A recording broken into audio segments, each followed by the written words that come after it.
Dimanche prochain, le 22 septembre, nous avons une vente de prestige dans laquelle de très beaux tableaux et très beaux objets d'art vous seront présentés. Et comme nous le faisons maintenant régulièrement, il y aura quelques objets historiques, quelques armes anciennes, plus exceptionnelles que la moyenne et qui seront donc proposés lors de cette vacation du 22 septembre. Et parmi les objets historiques que nous allons vous proposer, il y a ce petit album photo qui a été joliment calligraphié « Affaire Dreyfus ». Ce petit album photo qui nous a été déposé par hasard dans un carton de documents sans valeur et s'est révélé être un document très intéressant constitué de 24 photos inédites sur le procès de révision de l'affaire Dreyfus. Alfred Dreyfus, vous connaissez l'histoire, est un officier d'origine juive qui était capitaine d'artillerie dans l'armée française et qui a été faussement accusé d'être un espion au service de l'Allemagne à partir d'un bordereau qui avait été trouvé dans une poubelle et dans lequel un officier français prétendait détenir des secrets qu'il voulait révéler à l'Allemagne.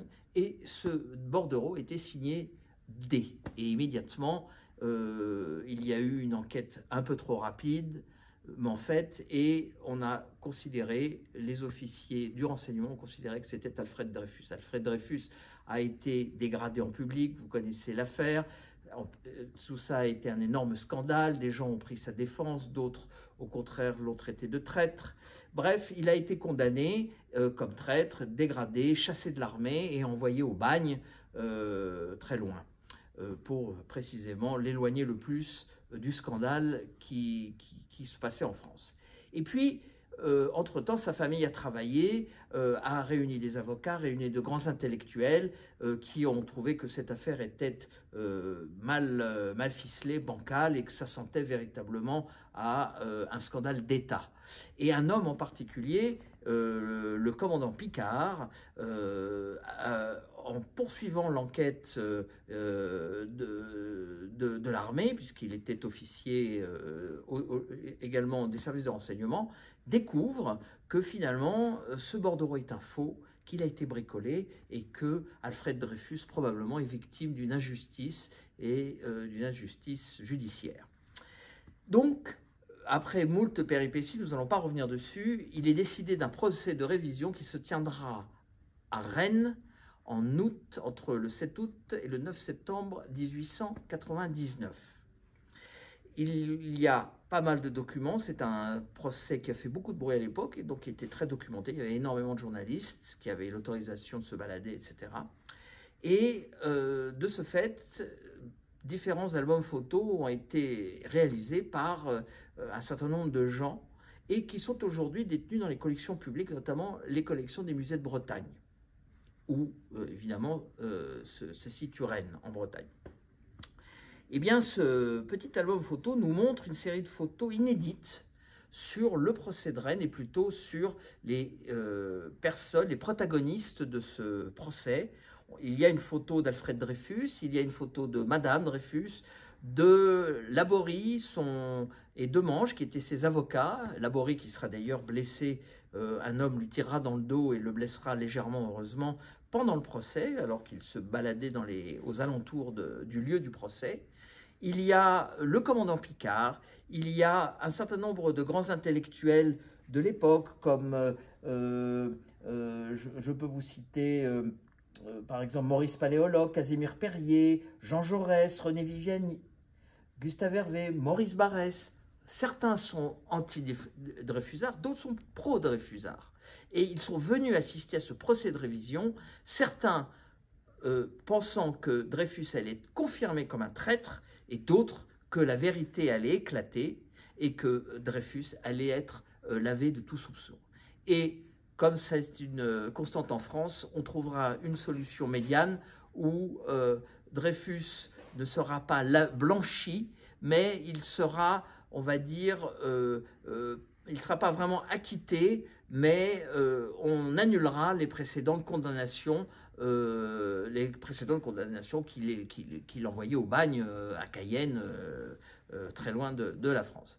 Et cet album photo a surtout une particularité qui intéresse beaucoup les gens qui s'intéressent à cette affaire, c'est que nous savons qui l'a fait.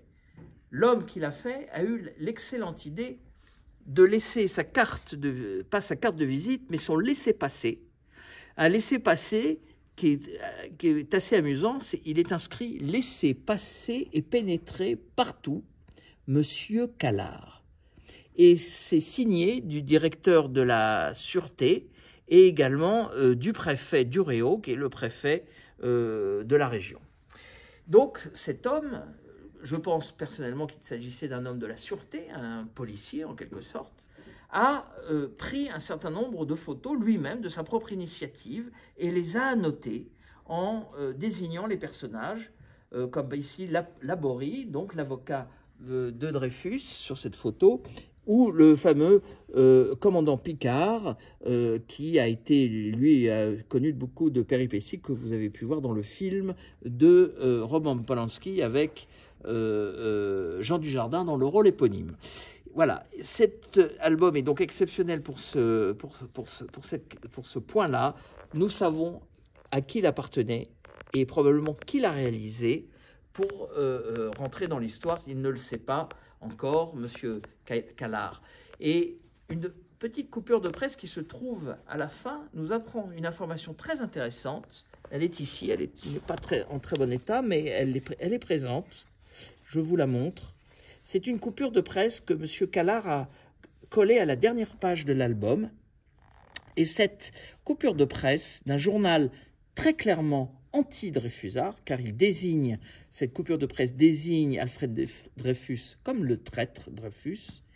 Et M. Callard est cité comme étant l'envoyé du préfet pour venir chercher Dreyfus, qui cette fois-ci a été entièrement blanchi. Il a été gracié par le président Waldeck-Rousseau, qui voulait mettre fin au scandale qui déchirait la France.